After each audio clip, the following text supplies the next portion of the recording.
Can we simplify and speed up development? Can we remove some of the pain points like around building and testing and deploying applications locally, remotely? Can we do it all? Let's find out.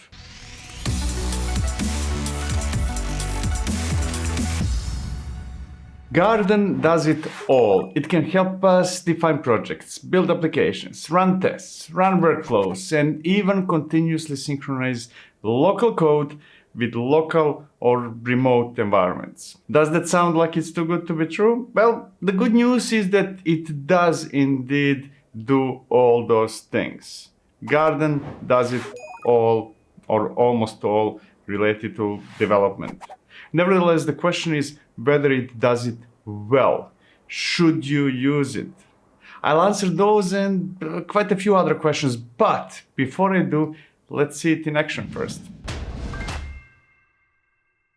Let's start from the very beginning. Let me create a new Garden project. And I already have a CLI, Garden CLI installed. If you don't, you should. Actually, the gist with all the commands, including the setup that I'm not showing here, are in a gist. The link to the gist is in the description, so go and check it out if you want to follow along. So, I will execute Garden create project. And then it asks me for the name of the project, which by default is the directory where I'm in, or the repository where I'm in. So there's not much more to do. Let's take a look at what it created, which is project.garden.yaml file. Let's see what's inside. Now, the first thing you will notice is the amount of comments. You're likely going to go crazy because you will be overwhelmed with comments. Everything is a comment in the file that was created for us, which I think that Garden folks realized as well, because in one of the recent releases, it created a new argument that allows us to remove the comments from the files because they're terrifyingly huge. I cannot even recognize what matters here and what is a comment and what's not a comment. Anyways, I have a project file. It is what it is. And I have the kind of the file, which is project, the name, whatever the name is. I have one environment, which is called default. And I have one provider called local Kubernetes. Now, providers are important because depending on the provider we use, Garden will do one thing or another. By default, it assumes that we want to develop against a local Kubernetes cluster. Everything else, ignore. Comments, you can check the documentations to find out what they do. So let's see what else we should do. Actually, not what else. Let me rewrite this file because projects.garden.yaml generated by the CLI is pretty useless by itself. It will not do almost anything. And I already prepared a version that we are going to use, a better one. And I have it in project.garden.yaml.org file. So let's see what's inside that file. To begin with, I'm saying, hey, the default environment, the environment we are going to use by default is called local, because in this case, I have multiple environments. I have a couple of variables that say, hey, the number of replicas that should be used in my applications, at least those applications that are under this project, is 3, and the default host name is garden-demo.acme.com. And then I have a list of environments. If I want to develop locally, it will be done in the namespace my application, my app. I have 2 variables overwritten because locally I do not need more than 1 replica, and the host name in my case will use nip.io, which is very handy. And if you're not familiar with nip.io, Google it, but not right now. Continue watching this video. And the second environment is called dev. That's the development environment in remote clusters. In my case, right? In your case, it will be different. And if you're all working against remote clusters, I want everybody's environment to be in a different namespace. So I'm using local.username as the variable to dynamically define the namespace each of us should use.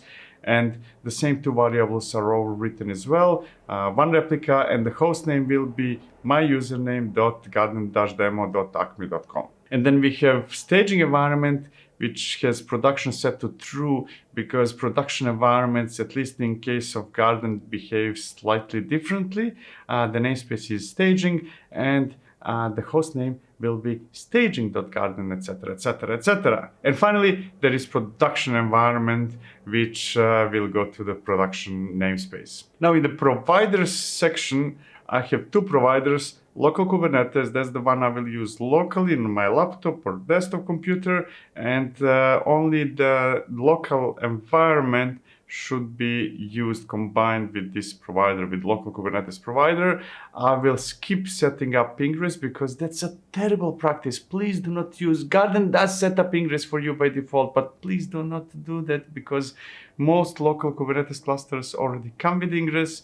Rancher Desktop, for example, my favorite. And if you're going to use real permanent environment, then ingress is almost certainly going to be there. If it's not, then you have a bigger problem than Garden to handle. And the second provider is called Kubernetes, and it will be used for all the other environments, for dev, staging, and prod. Now, Garden builds container images based on Docker, using Docker, which wouldn't work in real environments because we cannot have Docker over there, right? So I changed the build mode to be Kaneko. There are some other modes, and I set a few arguments for Kaneko. The namespace should be null, meaning that it should run in the same namespace as the project itself. And I should probably set up a couple of other arguments, but I'm not going to do that. And I will explain why later. Short TLDR is that I'm not going to use Kaneko, but we'll get there. Next, I will copy this file, the file that better defines my project, and replace with it the project.garden.yaml file. So cp, etc., etc. And then we need to do one more thing. So let me explain the differences between project and what we are about to do, which is called modules, right? So there is one project for everything, typically in one repository, and then each module would be an application. So if we have a repository with 10 applications, we would have 10 modules. So I personally do not like using monorepos. I'm not going to discuss here whether you should or shouldn't, but in my case, I have only one module, one application in this repository. So I will create a module in the root directory of my repo. If you would have subdirectories, one for each application, one for each module or component, then you would create modules inside those directories. But in my case, it goes to root. So the command is Garden, let's create a module. I will call that module silly demo, and I want to skip those horrible comments. Please don't put those comments because they just confuse the heck out of me. And Garden says, okay, so why don't you select the type of the module you want to create? It could be container, which you will see in action in a moment or two. It could be exec, meaning that I could execute any command I want. It could be HADLint, which is for linting. Helm, you know what is Helm? Kubernetes for Kubernetes manifest. Persistent volume claims. If you want to have a separate module to manage persistent volume claims, config map, and OpenFAS. That was surprising, positive surprise, great. So I'm going to go with the default option, which is container, and then later on we might pick some other modules and see how they behave. Now let's see what we got. Let me output the contents of Garden YAML, and there's not much there, 4 lines. It says it's a module, it's a container type of module, the name is silly demo, and the location of Docker file is, well, Docker file. Now, if I say Garden, deploy what you have so far, what do you think would happen? Guess. Well, let's see. Garden deploy, and we can see that it figured out the providers, it created the graph, and then it says there are no services to deploy. Abort, freak out, don't do it, right? So the default module that is created through CLI is pretty useless, at least if you're running it from the root directory. It does kind of work out of the box if you put it in a subdirectory, meaning if you have multiple applications in your repo, but that's not the case for me today, so it fails big time. So let's try to correct that. Just as I corrected the project, I will have to add additional pieces of information, which I hoped Garden would discover itself, but it didn't, so hey.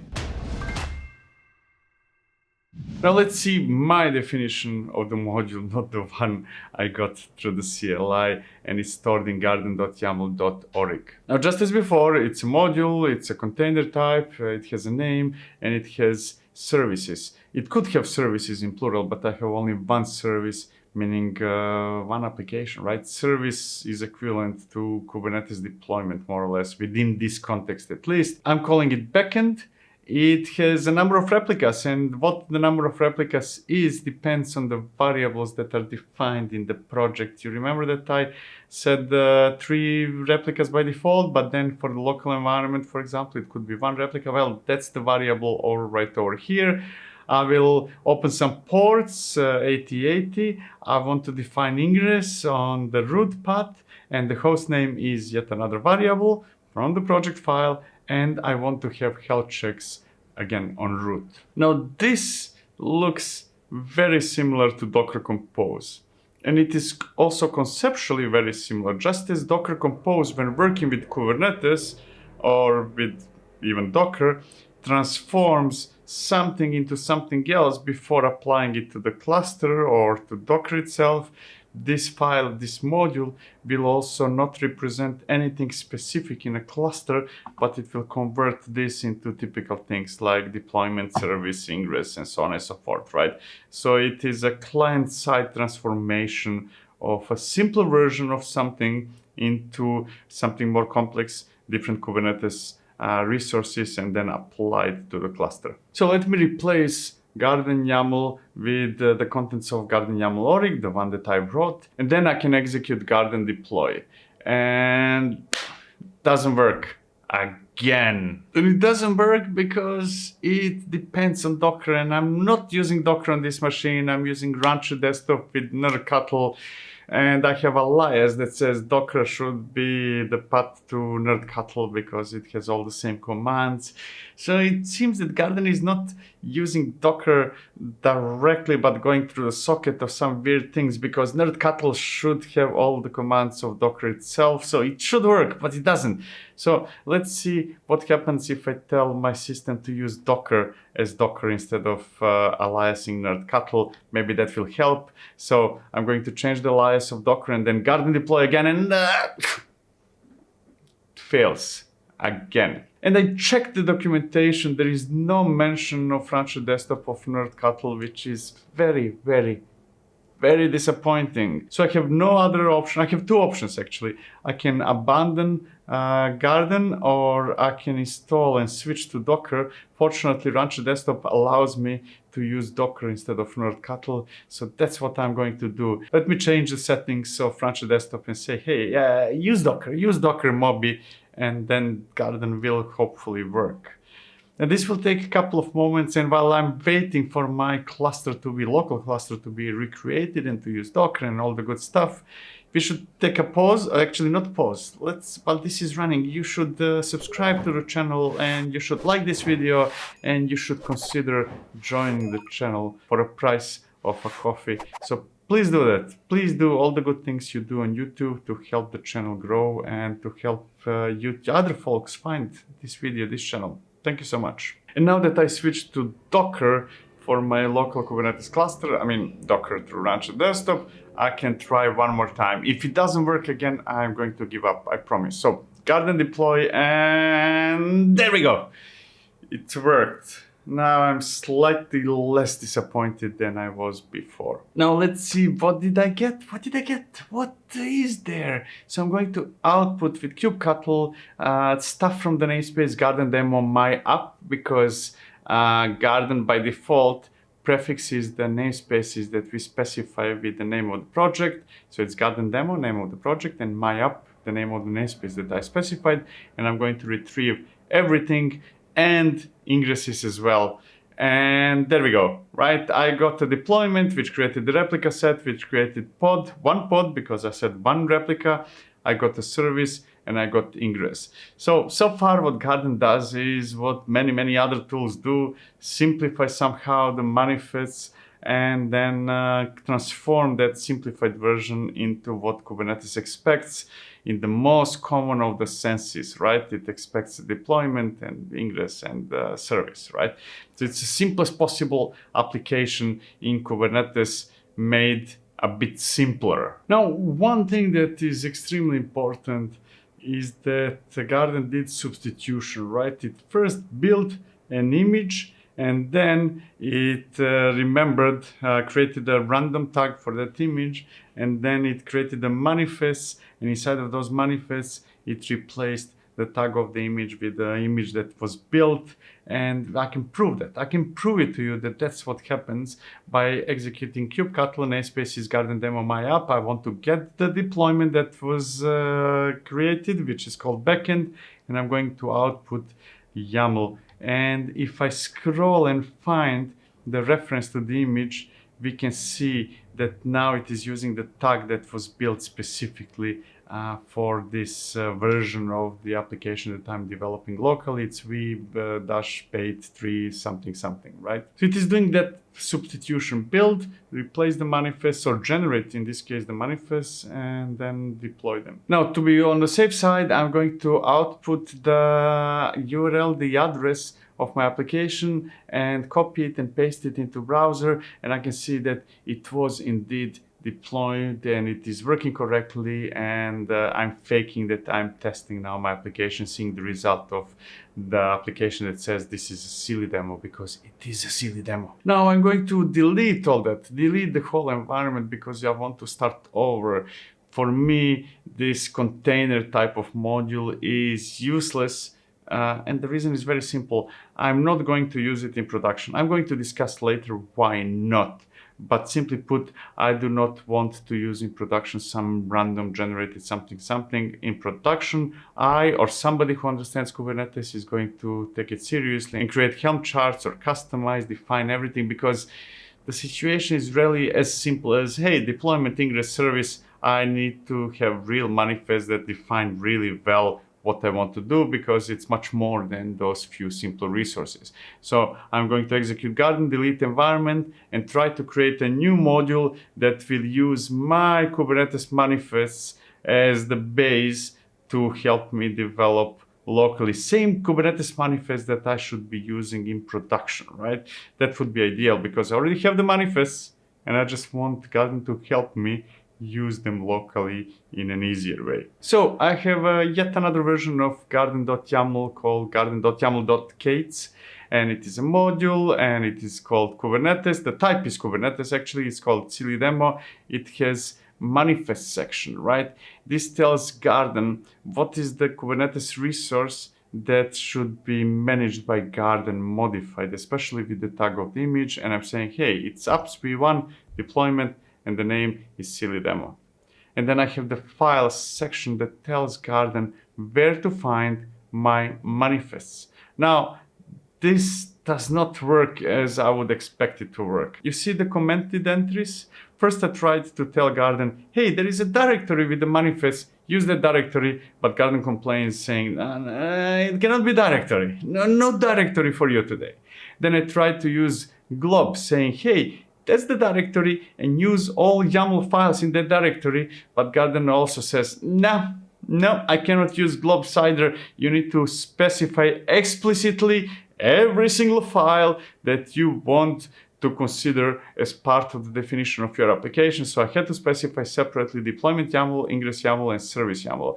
This is very, very, very disappointing. So I'm going to replace the original Garden YAML with the one that we just explored, with, just copy it with CP, and then Garden deploy, the command I already used a couple of times. Let's see what we'll get. It detected the providers, it detected the graph, and then it failed miserably. Now, the problem is not that it failed, because maybe I made a mistake.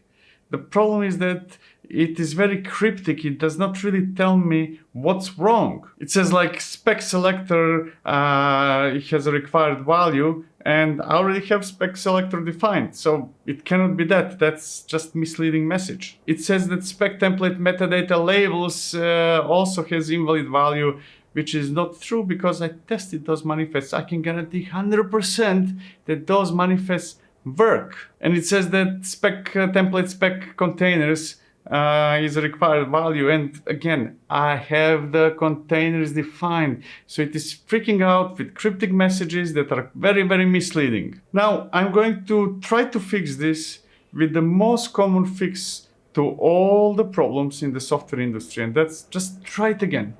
I'm just going to try to deploy with Garden again the same thing. Maybe it randomly works, who knows? So Garden deploy and it works, and it fails again. But this time, and get this time it fails with a different error message. So I haven't changed anything, but it tells me that now there is something else wrong. That, the problems that you had before, they are not problems anymore.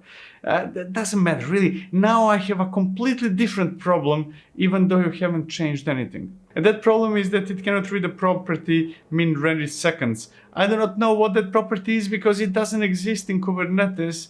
Or if it does, I do not know where I should put it. I mean, it's really not telling me what to do. It just outputs cryptic messages that are maybe useful only to those who are ninjas, experts in Garden, which is kind of very, very silly because Garden is supposed to help people who are not experts, right? Because experts have already other types of tools. But there is a solution because more details is in Garden error log. So let's take a look at the contents of that file. Let's see what's inside. And inside is nothing else. It's just a stuck trace that says, the property that I said it doesn't work, it still doesn't work. But then you can have a stuck trace from the code of the application that you're certainly not going to understand, and it's certainly not going to be useful. So what can I do? Well, I can go to the documentation and see what is that min ready seconds over there. Maybe the docs will tell me what to do if the logs don't. Now, that's a sad story as well, because I did go to Kubernetes module documentation and went through it, and there is no mention of min ready seconds. So the problem that Garden is telling me that I have is nowhere to be found. The word min ready seconds is not mentioned anywhere. So I really don't know what to do. And if I go to Kubernetes documentation, I will find out over there that yes, there is min ready seconds that you can define. Maybe that's the problem, but it is by default 0. So I never use that one because I rarely have to have min ready seconds more than 0. And Garden should understand that the default values in Kubernetes are default values, right? If I don't specify something, I shouldn't have to specify something. It should be Garden's problem to figure out that that specific property in Kubernetes for the pods is set to 0. Do not force me to change my manifest for no good reason, because that's what I want. I want it to continue being 0. So let me delete that environment. I'm not going to use Kubernetes module because it's just silly how bad it is. I'm going to delete the environment with Garden delete environment command, and then I'm going to copy the version of the module file Garden YAML org into Garden YAML, because the previous one worked well, the one based on containers. Now let's say that I want to deploy to a specific environment, because as you saw in the project file, we could define, and I did define, multiple environments like local, staging, production, dev, and so on and so forth. So let me see how I could deploy something to a specific environment, and I will try to figure it out by saying Garden deploy, give me the help, give me all the arguments. There must be an argument to specify the environment. And then you go through all the arguments, and you find out that it's not documented. One of the most important features of Garden managing multiple environments is not documented at all in the available options, but it is documented in the examples, right? So there is an example in the help, but not the argument itself. So I need to specify env and set the environment that I want, and that should work, right? It's a non-existing argument that exists only in examples, but not in the documentation, right? A bit silly, right? So let me execute Garden deploy, the environment. I'm going to continue using local, but you can use any other environment that you have and that you defined. And I'm going to watch for changes. Now, this is an important feature because Garden is going to watch for changes to my source code. And whenever I change the source code, it will update the application running in whichever environment I specified, which is absolutely awesome. And there we are. It is now watching for the changes of my source code. And I'm going to change the source code soon. But before that, let me check that Garden dashboard, maybe it's useful, maybe it's good. Let's see what's inside. So I can see my service over there. It's unclickable. There is nothing you can click there. It doesn't give you more details or anything like that, which is a bit silly as well. I can open the URL. That's cool because I can see the application straight from there. That's kind of nice. I can see the stack graph, which makes no sense because it doesn't tell me what was created in my cluster, because deploy created some resources in my Kubernetes cluster and should tell me about that. Or maybe it's good to hide it because maybe I, as a developer, I'm not interested in details until things stop working and until Garden starts spitting out random errors that I don't understand, and then we have trouble, right? So it's a bit confusing. This hiding things, which could be okay, but then it's not helping when something doesn't work, which is kind of bad. Anyway, this graph would be much better if I would have multiple modules in my project, if I would use monorepo, but I don't. And there are logs. I can see the logs. So great, yeah. Now I'm going to open a new tab and edit the source code of my application, change some random message over there, just any silly change should do, and see whether Garden will reload the application running in my Kubernetes cluster without me having to do anything. That's the purpose of those tools, right? So let me change the message from whatever it says right now, this is a silly demo, to the important question, should I use Garden, right? That's the main question behind this video. And I'm going to save that. And there we go. You can see that Garden immediately detected the change and it is doing something. It is synchronizing the application running in my cluster. And now if I refresh it in my browser, I should see the new message. But before I do that, if I go back to the UI of Garden, on the service, the container module suddenly grayed out, meaning that Garden got confused. Something is happening. You cannot see what's happening until it's happening, until it's finished happening, right? So I'm going to block out any interaction with that module until the process is finished, which again is a bit silly, but hey, doesn't really matter. What does matter is that I can go back to my browser and refresh the screen, and I can see now the message, should I use Garden? Now, I could execute similar command like before, Garden deploy, but this time, let's say to production, to prod environment. But I'm not going to do that. Please do not do that. Use something like GitOps, Argo CD, Flux, or Rancher Fleet are much better tools to seriously work with permanent environments like production and staging. So I strongly recommend to use Garden if you choose to use Garden with local environments or development environments, but do not, and I repeat, do not use it in production, because we have real tools, real pipelines, GitOps tools, and so on and so forth that will do the job much better than Garden deployed to production. Please don't do that. This is potentially useful for development, not for permanent environments.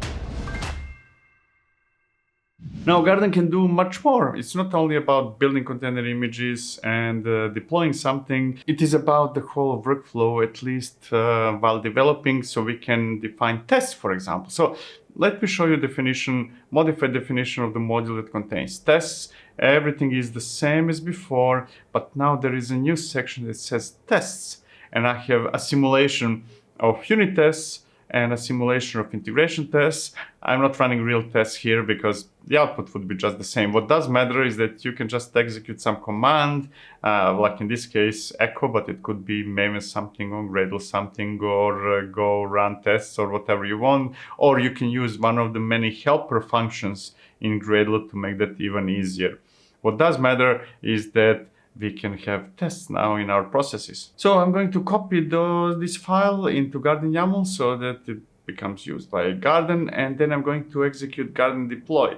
That makes perfect sense because we already saw that Garden deploy is not only about deploying. Garden deploy is a combination of building container images and deploying changes to the cluster. So it's not only deployment, and it would make perfect sense that Garden deploy would pick up the tests as well, because it's already proven to be a command that does multiple tasks. So let's see what Garden deploy does. And it does nothing. I mean, it does something, but that something is what it was doing before. It is building images and it is deploying applications, but it is not running tests. So it should be a different command. Unfortunately, there is Garden test, and Garden test runs the tests. Right, you can see my silly simulation of tests of silly demo being executed.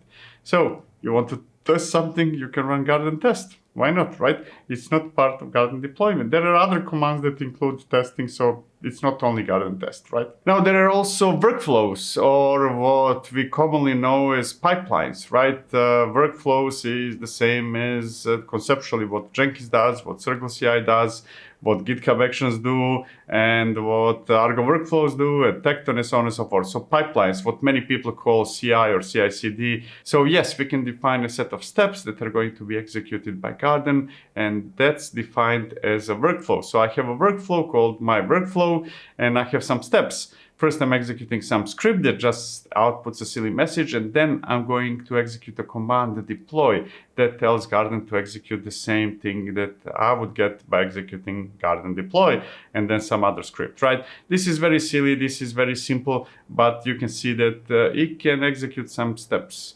right? What almost every other tool can do, but it's nice, potentially nice that it's part of the same tool set, right?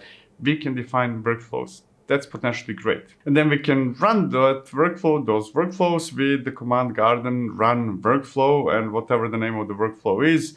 And then it will execute all those steps one after another. And this is very useful, potentially very useful for development phase, because whenever you change code or something like that, you want to execute certain steps, like, hey, run tests and then deploy, and then some other tests, and maybe lint it and put it all together. So it's potentially very, very good for local or for development in general. Now, how useful it is? Should it replace real pipelines like GitHub Actions or Argo workflows or Tecton? Well, I'll talk about it later, not now. Now, what I showed here is only a fraction of what Garden can do. To begin with, Garden can have many different types of providers. And the providers can be conf test, which is a test of configuration, basically something similar what other tools do. Actually, it's linking to other tools.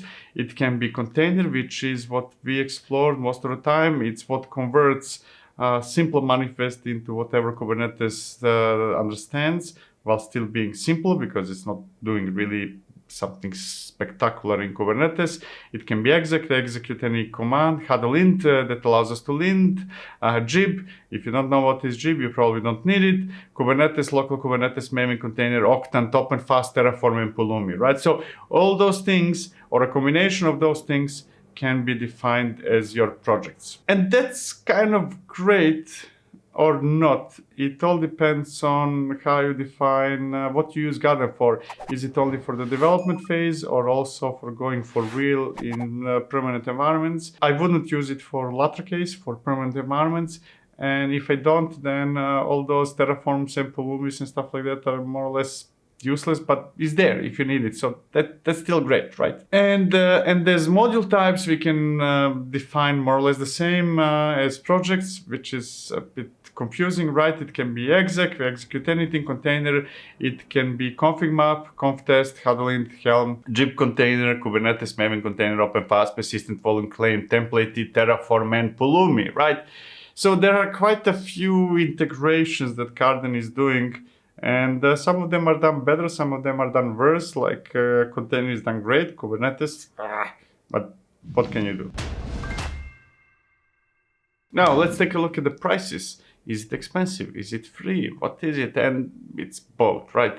There is a free option core, which is the one I'm using. And then if you want to take it a step further, there are additional options like cloud and enterprise for which you have to pay. It's fair. It makes perfect sense. No complaint about pricing. You can start for free. And then if you see that this makes sense for your big organization, then take some commercial option over there with additional features. Finally, let's take a look at what's inside of the cluster. What did Garden put there, if anything, beyond my application? So let me list the namespaces, and everything looks normal except that there is Garden system. So Garden system might contain something Is Garden running in my cluster? Let's take a look. So let me execute kubectl large namespace garden system, retrieve everything in that garden system, even though get all in Kubernetes gives you only a fraction of what Kubernetes has. So there is nothing there, at least nothing among the common things like pods, deployments, and stuff like that. So it's not really running anything in my cluster, but it is using my cluster for some reason, and that reason is seen as config maps, right? So let me output all the config maps, and we can see that Garden created some config maps in my cluster. Now that's kind of strange, right? Typically, if it's a Kubernetes tool, then it would run something in a cluster and do something in a cluster, but Garden is not running anything in a cluster. No, it's not running itself apart from my applications. Yet I need to give it permission in my cluster only so that it create config maps. That's kind of silly. I would prefer that Garden is leveraging Kubernetes for something serious, or that it is 100% client-side tool like other tools. But I think that it copied what Helm is doing, Helm is using really, it's not running in our clusters anymore, but it is using config maps to store the information about it. So maybe it's not that silly. Anyways, it is what it is. You have config maps over there. Now let's talk about pros and cons and whether you should use Garden. That's the most important question probably of this video. Now, there is much more to Garden than what I showed. It's really huge, it's massive, so do not judge it only based on this demo. But I am going to go through pros and cons nevertheless, and tell you what are the things I like, what are the things I dislike, and I'm going to start with the bigger list, and that's the list of things I dislike of cons. To begin with, it is client-side only, which I think that today, in this day and age, is almost silly. Kubernetes is supposed to be extended through CRDs like Knative. What Knative does, instead of transforming simple YAML on client side into something complex in the cluster, it should actually define simple things in the cluster. So if you want a simpler way to define your applications, use Knative. Do not use Garden, it's almost silly, right?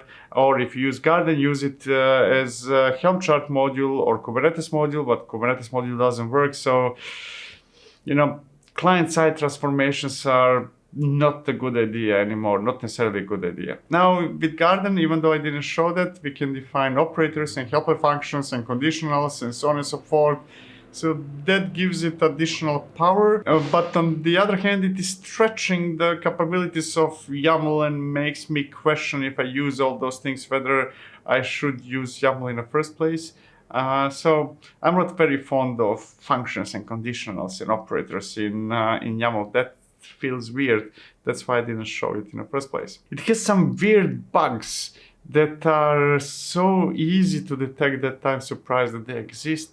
Like, for example, if you have kubeconfig, and everybody does have kubeconfig that has multiple entries, and one of those entries is pointing to the cluster that is not accessible anymore because, let's say, you do not use it, then Garden is just going to explode. It's not going to even start, even though you're not using that cluster, even though it is not the default config and all those things. Garden just melts if you have anything in kubeconfig that is not directly accessible at any given moment. That's not the only bug. That's the last one I remember. Simply, it's very buggy when you go a bit outside of the default everything. Kubernetes module type is not working as expected, and that's just a bummer. I really cannot understand how is that happening.